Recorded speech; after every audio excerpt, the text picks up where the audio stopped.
యేసుక్రీస్తు ప్రభువారు దేవుడా లేక ప్రవక్తనా? ఆయన దైవ కుమారుడా లేక మనుష్య కుమారుడా? చాలామందికి యేసుక్రీస్తు ప్రభువారు గురించిన సరైన అవగాహన ఉండదు. దేవుడు ఒక్కడే, దేవుడు త్రిత్వమై ఉన్నాడు. దేవుడు అని మనం సంబోధిస్తుంటున్నప్పుడు త్రిత్వంలో ఏకత్వమైనటువంటి దేవుణ్ణి మనం దేవుడని పిలుస్తున్నాం. యేసుక్రీస్తు ప్రభువారు త్రిత్వమై ఉన్న దేవుడు. ఆది యందు దేవుడు భూమి ఆకాశములను సృజించెను అని ఆదికాండము 1వ అధ్యాయం 1వ వచనంలో మనం చదవగలం. దేవుడు అన్న చోట ఒక్కరు కాదు, ముగ్గురు అని మనం తెలుసుకోవాలి. ఎందుకనగా దేవుడు త్రిత్వమై ఉన్నాడు. మనుషుని సృజించే విషయంలో ఆదికాండం 1వ అధ్యాయం 26వ వచనంలో మనం చూస్తే, దేవుడు మన స్వరూపమందు మన పోలిక చొప్పున నరులను చేదుము అని అన్నాడు, కానీ నా స్వరూపమందు నా రూపంలో మనుషుని చేస్తాను అనలేదు.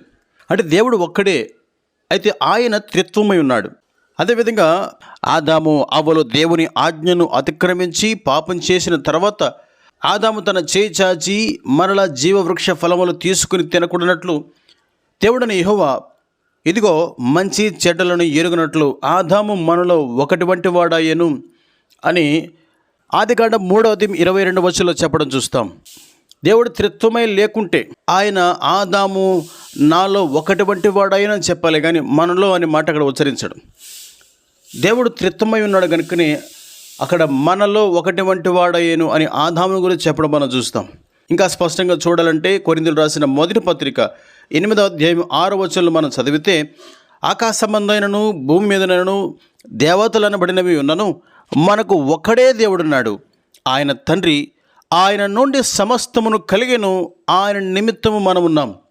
ఇక్కడ మనకు ఒక్కడే దేవుడున్నాడు, ఆయన తండ్రి అని సంబోధిస్తూనే ఆ క్రింద మనం చదివినట్లయితే, మరియు మనకు ప్రభు ఒక్కడే, ఆయన యేసుక్రీస్తు. చూడండి, ఇక్కడ తండ్రి అయిన దేవునితో పాటు క్రీస్తు ప్రభువారిని గురించి ఆయనను ప్రభు అంటున్నాడు. మరియు మనకు ప్రభు ఒక్కడే, ఆయన యేసుక్రీస్తు. ఆయన ద్వారా సమస్తమును కలిగెను, మనము ఆయన ద్వారా కలిగిన వారమని సెలవిస్తున్నాడు. ఇప్పుడు కొరింథీయులకు రాసిన పత్రికలో మనం చదివిన వాక్యాన్ని స్థిరపరిచేందుకు హెబ్రీయులకు రాసిన పత్రిక 1వ అధ్యాయం 1-2 వచనాలను కూడా చదివితే, పూర్వకాలమందు నానా సమయములలోనూ నానా విధములుగాను ప్రవక్తల ద్వారా మన పితరులతో మాట్లాడిన దేవుడు ఈ దినముల అంతమందు కుమారుని ద్వారా మనతో మాట్లాడెను. ఆయన కుమారుని సమస్తమునకు వారసునిగా నియమించెను, ఆయన ద్వారా ప్రపంచమును నిర్మించెను అని ఇక్కడ మనం చూస్తున్నాం. ఇక్కడ యేసుక్రీస్తు ప్రభువారికి త్రిత్వములో ఉన్న స్థానము కుమారుడు అని హెబ్రీ గ్రంథకర్త ఆయనను కుమారుడిగా సంబోధించడం చూస్తాం. ఇంకా స్పష్టంగా తెలియాలంటే యోహాను సువార్త 1వ అధ్యాయం 1-3 వచనాలు చదివితే, ఆది యందు వాక్యముండెను, వాక్యము దేవుని యొద్ద ఉండెను, వాక్యము దేవుడై ఉండెను. యోహాను సువార్తలో 1వ అధ్యాయం 14వ వచనంలో చూసినట్లయితే, ఆ వాక్యమే శరీరధారి అయి కృపా సత్య సంపూర్ణుడిగా మన మధ్య నివసించెను అని యోహాను గారు రాయడం చూస్తున్నాం. ఆది యందు వాక్యం అనగా యేసుక్రీస్తు ప్రభువారు. ఆయన ఆది యందు దేవుని యొద్ద ఉన్నాడు, ఆయన దేవుడై ఉన్నాడు. ఆయనే సాక్షాత్తు శరీరధారిగా యేసుక్రీస్తు ప్రభువారిగా కుమారుడిగా ఈ లోకానికి దిగి వచ్చినాడు. చూసారు కదండి, యేసుక్రీస్తు ప్రభువారు దేవుడు మరియు ఆయన కుమారుడైన దేవుడు. కొలస్సీయులకు రాసిన పత్రిక 1వ అధ్యాయం 15-17 వచనం, ఆయన అదృశ్య దేవుని స్వరూపి అయి సర్వ సృష్టికి ఆది సంభూతుడై ఉన్నాడు. ఏలనగా ఆకాశమందున్నవి భూమి అందున్నవి దృశ్యమైనవి కానీ అదృశ్యమైనవి కానీ అవి సింహాసనములైనను ప్రభుత్వములైనను ప్రధానులైనను అధికారములను సర్వమును ఆయన యందు సృజింపబడెను, సర్వమును ఆయన ద్వారాను ఆయనను బట్టి సృజింపబడెను. ఆయన అన్నిటికంటే ముందుగా ఉన్నవాడు, ఆయనే సమస్తమునకు ఆధారభూతుడు. యేసుక్రీస్తు ప్రభువారి గురించి చెప్పబడుతున్న మాట, ఆయన అదృశ్య దేవుని స్వరూపి అన్నమాట చూస్తున్నాం. సర్వ సృష్టికి ఆది సంభూతుడు. యేసుక్రీస్తు ప్రభువారు లేకుండా ఏమీ కలగలేదు అనే మాటను యోహాను సువార్త 1వ అధ్యాయం 3వ వచనంలో స్పష్టంగా చదువుతాం. ఆయన లేకుండా ఏమీ కలగలేదు కనుక ఆది యందు దేవుడు భూమి ఆకాశములను సృజించెను అని మనం చదివితే దాని అర్థం ఆది యందు త్రిత్వమై ఉన్న దేవుడు భూమి ఆకాశములను సృజించెను అనే మాట మనం అర్థం చేసుకోవాలి. తర్వాత త్రిత్వములో 3వ వ్యక్తి పరిశుద్ధాత్ముడని మనం మర్చిపోకూడదు. ఆ విషయము ఆది కాండంలోనూ మనం చూస్తాం. ఆది కాండంలోనే 1వ అధ్యాయం 26వ వచనంలోను 3వ అధ్యాయం 22వ వచనంలోను చూసినట్లయితే మనలో అనే మాటను ఉచ్చరించిన ప్రతిసారి కూడా తండ్రి, కుమార, పరిశుద్ధాత్ముడు ముగ్గురు కలిసి సృష్టిని సృజించినట్లుగా మనం అర్థం చేసుకోవాలి. త్రిత్వమైన దేవుని గురించి పరిశుద్ధ గ్రంథంలో ఉన్నటువంటి అనేక రెఫరెన్స్ మనం చూస్తే యోహాను సువార్త 14వ అధ్యాయం 1 నుండి 26 వచనాల్లో త్రిత్వమైన దేవుని గురించి మనం చూడగలం. అపోస్తల కార్యాల 1వ అధ్యాయం 6 నుండి 8 వచనాల్లోను, రెవల్యూషన్ ప్రకటన గ్రంథము 4-5 అధ్యాయాల్లో కూడా, అదేవిధంగా మత్తయి సువార్త 28వ అధ్యాయము 19వ వచనంలో కూడా త్రిత్వమైన దేవుని మనం చూడగలం. మొదటి భాగంలో ప్రభువైన యేసుక్రీస్తు వారిని గురించి ఆయన త్రిత్వమైన దేవుడనియు ప్రభు అనే మాటను మనం చూస్తూ వచ్చాం. రెండవదిగా యేసుక్రీస్తు ప్రభువారు ఎవరు అంటే ఆయన దేవుడు అనే విషయాన్ని పరిశుద్ధ గ్రంథంలో ఏ పుస్తకాలలో యేసుక్రీస్తు ప్రభువారు దేవుడు అనే మాట రాయబడిందో కూడా మనం చూస్తాం. అంటే మీకు అర్థం కావడం కోసమని ఉన్నటువంటి రిఫరెన్స్ని నేను చూపిస్తున్నాను. అంతేగాని మిగిలిన చోట్ల యేసు ప్రభువారు దేవుడు అని లేదు కదా, ఆయన దేవుడు కాదు అనడానికి లేదు. యెషయా గ్రంథము 9వ అధ్యాయం 6వ వచనంలో మనం చదివితే, ఏలయనగా మనకు శిశువు పుట్టెను, మనకు కుమారుడు అనుగ్రహింపబడెను, ఆయన భుజము మీద రాజ్యభారముండును, ఆశ్చర్యకరుడు, ఆలోచనకర్త, బలవంతుడైన దేవుడు, నీతుడగు తండ్రి, సమాధానకర్తకు అధిపతి అని అతనికి పేరు పెట్టబడెను. ఇది యేసుక్రీస్తు ప్రభువును గురించి యెషయా భక్తుడు ప్రవచించిన ప్రవచనం. ఇక్కడ యేసుక్రీస్తు ప్రభువును గురించి చెప్తున్నాడు. ఆయన ఆశ్చర్యకరుడు, ఆలోచనకర్త, బలవంతుడైన దేవుడు. ఇక రెండవదిగా రోమిలికి రాసిన పత్రిక 9వ అధ్యాయము 4వ వచనం చదివితే మనకు అర్థమవుతుంది. వీరు ఇశ్రాయేలీలు దత్తపుత్రత్వమును, మహిమయు, నిబంధనలను, ధర్మశాస్త్ర ప్రధానమును, అర్చనాచారాదులను, వాగ్దానములను వీరివి. పితరులు వీరివారు, శరీరమును బట్టి క్రీస్తు వీరిలో పుట్టెను. ఈయన సర్వాధికారి అయిన దేవుడి ఉండి నిరంతరము స్తోత్రార్హుడై ఉన్నాడు. ఆమేన్. యేసుక్రీస్తు ప్రభువారు సర్వాధికారి అయిన దేవుడు అనే మాట ఇక్కడ చూస్తున్నాం. మరొక మాట చూస్తాము. అపోస్తలుడైన పౌలు గారు తీతుకు రాసిన పత్రిక 2వ అధ్యాయము 13వ వచనంలో మనం చదివితే, మహాదేవుడును మన రక్షకుడైన యేసు క్రీస్తు మహిమ యొక్క ప్రత్యక్షత కొరకు ఎదురు చూచుచు ఈ లోకములో స్వస్థ బుద్ధితోనూ, నీతితోనూ, భక్తితోనూ బ్రతుకుచుండవలనని మనకు బోధించుచున్నది. యేసుక్రీస్తు ప్రభువును గురించి ఇక్కడ రాయబడిన మాట, ఆయన మహాదేవుడు, మన రక్షకుడు.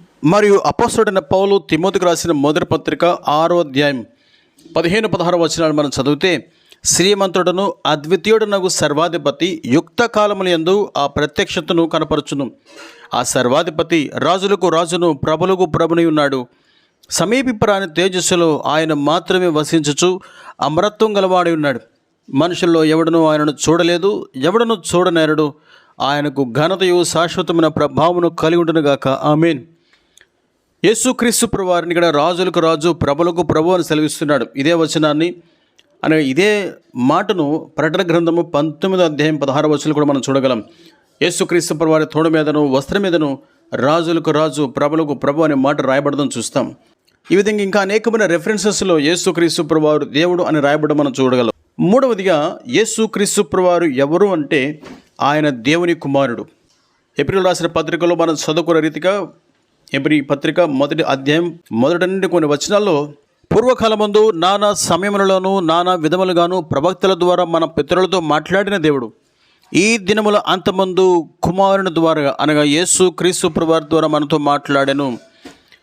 ఇక్కడ యేసుక్రీస్తు ప్రభువారిని కుమారుడు అని ఉచ్చరించడం చూస్తాం. ఇతర రెఫరెన్సెస్లో మనం చూస్తే చాలా స్పష్టమైన ఆధారాలు మనకు కనబడతాయి. యేసుక్రీస్తు ప్రభువారు దేవుని కుమారుడు. పౌలు గారు గలతీయులకు రాసిన పత్రిక 4వ అధ్యాయం 4-5 వచనాలు చదివితే, అయితే కాలము పరిపూర్ణమైనప్పుడు దేవుడు తన కుమారుని పంపెను.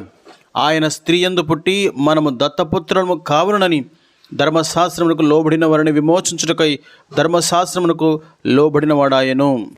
యోహాను రాసిన పత్రికలలో యోహాను రాసిన మొదటి పత్రిక 4వ అధ్యాయం 9-10 వచనాలు మనం చదివితే, మనము ఆయన ద్వారా జీవించినట్లు దేవుడు తన అద్వితీయ కుమారుని లోకంలోనికి పంపెను. దీని వలన దేవుడు మన అందించిన ప్రేమ ప్రత్యక్షపరచబడెను.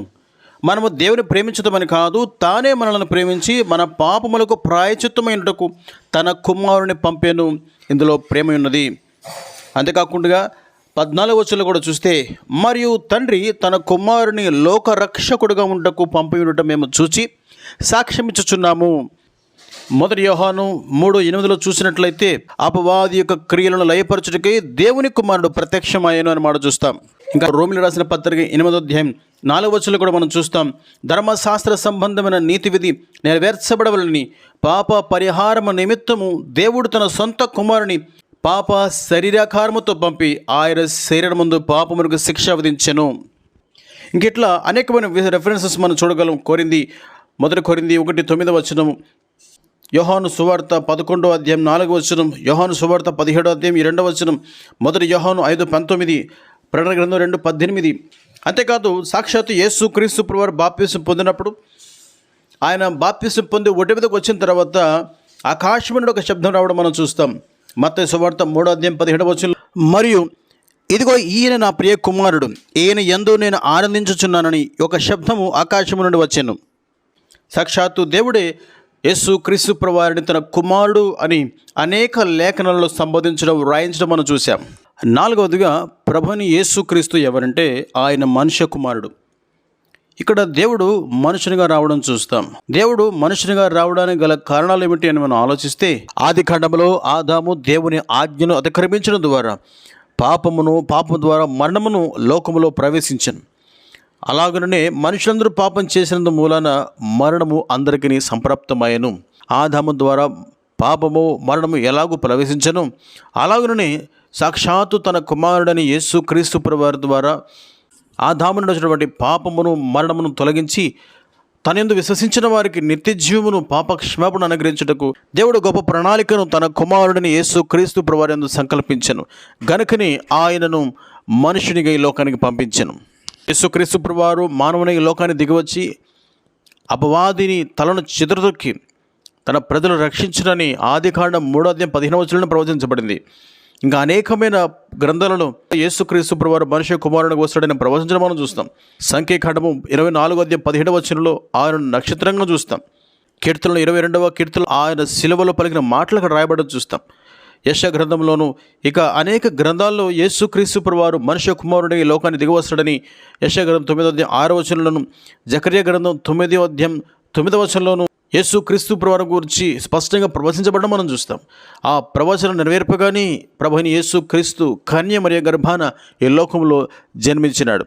ఎందుకనగా రక్తము చిందించబడకుండా పాప క్షమాపణ కలదని సామాన్యంగా చెప్పవచ్చిన మాట నెరవేర్చిన నిమిత్తం మనుషుల పాపము పరిహరించబడాలంటే, మనుషులు ఆ పాప బంధకాల విడుదల పొందాలంటే వారి కొరకు రక్తము చిందించబడాలి. కనుకని సాక్షాత్తు దేవుడు తన కుమారుడని యేసు క్రీస్తు ప్రభువారిని ఈ లోకంలోనికి పంపించడం చూస్తాం. ఆయన ఈ లోకానికి దిగువచ్చి తన శరీరమందు ప్రతి పాప శిక్షను భరించి ఆయన రక్తం మూలంగా పాప విమోచనను సిలువలో చేయడం మనం చూస్తాం. ఎవరైతే యేసు క్రీస్తుని విశ్వాసం ఉంచినారో వారికి ఆయన ద్వారా తండ్రినే దేవుడు పాప క్షమాపణ నిత్య జీవాన్ని అనుగ్రహించడం మనం చూస్తాం. గనుకని ప్రభుని యేసు క్రీస్తు మనుష్య కుమారుడిగా లోకంలోనికి దిగివచ్చాను. హెబ్రీయులకు రాసిన పత్రిక 9వ అధ్యాయం 22వ వచనం మనం చదివితే, మరియు ధర్మశాస్త్ర ప్రకారము సమస్త వస్తువులను రక్తము చేత శుద్ధి చేయబడిననియు రక్తము చిందించబడకుండా పాప క్షమాపణ కలదనియు సామాన్యంగా చెప్పవచ్చునని రాయబడింది. అదేవిధంగా యోహాను రాసిన మొదటి పత్రిక 4వ అధ్యాయం 9-10 వచనాలు మనం చదివితే, మనము ఆయన ద్వారా జీవించినట్లు దేవుడు తన అద్వితీయ కుమారుడు లోకంలోనికి పంపాను. దీనివలన దేవుడు మన యందుంచిన ప్రేమ ప్రత్యక్షపరచబడెను. మనము దేవుని ప్రేమించదమని కాదు, తానే మనలను ప్రేమించి మన పాపములకు ప్రాయశ్చిత్తమైనటకు తన కుమారుని పంపెను. ఇందులో ప్రేమ ఉన్నది. మొదటి యోహాను 2వ అధ్యాయం 2వ వచనంలో చూస్తే, ఆయనే మన పాపములకు శాంతికరమై ఉన్నాడు. మన పాపములకు మాత్రమే కాదు, సర్వలోకమునకును శాంతికరమై ఉన్నాడని మాట చూస్తాం. హెబ్రీయులకు రాసిన పత్రిక 9వ అధ్యాయం 14వ వచనం మనం చదివితే, నిత్యుడగు ఆత్మ ద్వారా తాను దేవునికి నిర్దోషునిగా అర్పించుకున్న క్రీస్తు యొక్క రక్తము నిర్జీవ క్రియలను విడిచి జీవం గల దేవుని సేవించుటకు మీ మనస్సాక్షిని ఎంతో ఎక్కువగా శుద్ధి చేయనని మాట చూస్తాం. మొదటి యోహాను పత్రిక 1వ అధ్యాయం 7వ వచనం చదివితే, ఆయన కుమారుడని యేసు రక్తము ప్రతి పాపము నుండి మనలను పవిత్రులుగా చేయను. 9వ వచనం, మన పాపములను మనం ఒప్పుకొని నీడల ఆయన నమ్మదగిన వాడును నీతిమంతుడు గనుక ఆయన మన పాపములను క్షమించి సమస్త దుర్నీతి నుండి మనలను పవిత్రులుగా చేయను. ప్రకటన గ్రంథం 1వ అధ్యాయం 6వ వచనం చదివితే, మనలను ప్రేమించుచు తన రక్తం వలన మన పాపములను మనలను విడిపించిన వానికి మహిమయు ప్రభావమును యుగ యుగములు కలునుగాక ఆమేన్. ఆయన మనలను తన తండ్రికి దేవునికి ఒక రాజ్యముగాను యాజకులుగాను చేస్తున్న మాట చూస్తాం. కనుకని యేసు క్రీస్తు ప్రభువారిని మనుష్య కుమారుడిగా దేవుడి లోకానికి పంపించాను. ఐదవదిగా యేసు క్రీస్తు ప్రభువారు ఎవరంటే ఆయన ప్రవక్త. ద్వితీయోపదేశ కాండము 18వ అధ్యాయము 16వ వచనం మనం చదివినట్లయితే, నీ దేవుడిని యెహోవా నీ మధ్యను నా వంటి ప్రవక్తను నీ సహోదరులను నీ కొరకు పుట్టించును, ఆయన మాటను వినవలను. అదేవిధంగా 18వ వచనంలో కూడా మనం చదివితే, వారి సహోదరుల్లో నుండి నీ వంటి ప్రవక్తను వారి కొరకు పుట్టించదును అని యేసుక్రీస్తు ప్రభువారి గురించి ప్రవచించబడడం మనం చూస్తాం. అదేవిధంగా యేసుక్రీస్తు ప్రభువారి లోకంలో ఉన్నప్పుడు ఆయన ప్రవచించినటువంటి అనేక ప్రవచనాల్లో కొన్ని నెరవేర్చబడ్డాయి. యేసుక్రీస్తు ప్రభువారు మందిరము పడగొట్టబడుతుంది అని ప్రవచించిన ఆ ప్రవచనము క్రీస్తు శకం 70లో రోమన్లు యెరూషలేము దేవాలయాన్ని పడగొట్టడం మనం చూస్తాం. అదేవిధంగా నెరవేర్చవలసిన అనేక ప్రవచనాలు యేసుక్రీస్తు ప్రభువారు ప్రవచించినారు. శిష్యులు కలిగేటువంటి శ్రమల గురించి యేసుక్రీస్తు ప్రభువారు ముందుగానే ప్రవచించినాడు. అలాగన సంభవించడం చూస్తాం. ఇంకా అనేకమైన ఆధారాలు మనం చూసినట్లయితే మత్తయి సువార్త 17వ అధ్యాయం 22-23 వచనాలు చదివితే, యేసుక్రీస్తు ప్రభువారు ఆయన శిష్యులతో సంచరిస్తుంటున్నప్పుడు ఆయనకు సంభవించేదాన్ని ప్రవచించడం మనం చూస్తాం. వారు గలిలయలో సంచరించుచుండగా యేసు మనుష్య కుమారుడు మనుషుల చేతికి అప్పగింపబడబోచున్నాడు, వారు ఆయనను చంపుదురు, 3వ దినమున ఆయన లేచునని వారితో చెప్పగా వారు బహుగా దుఃఖపడిరి. యేసుక్రీస్తు ప్రభువారు తనకు సంభవించబోయేటువంటి శిలువ శ్రమను గురించి ముందుగానే ప్రవచించినాడు.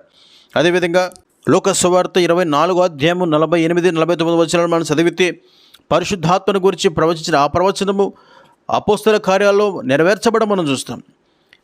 ఏ సంగతులకు మీరే సాక్షులు, ఇదిగో నా తండ్రి వాగ్దానం చేసినది మీ మీదకు పంపుచున్నాను, మీరు పైనుండి శక్తి పొందే వరకు పట్టణంలో నిలుచునుడని వారితో చెప్పాను. ప్రభు ప్రవచించిన రీతిగానే పెంతెకోస్తు పండగ దినాన పరిశుద్ధాత్ముడు వారి మీద కుమరించబడడం చూస్తాం. అదేవిధంగా మత్తయి సువార్త 24వ అధ్యాయం 1-51 వచనాల్లో యేసుక్రీస్తు ప్రభువారు రెండవ రాకడకు మునుపు జరిగేటువంటి అనేకమైనటువంటి సందర్భాలను, సంభవాలను, గుర్తులను ఆయన ప్రవచించడం చూస్తాం. వాటిలో అనేకమైన నెరవేరినవి, ఇంకో నెరవేర్చవలసినవి అనేకమైనవి. కాబట్టి యేసుక్రీస్తు ప్రభువారు ఎవరంటే ఆయన ప్రవక్త.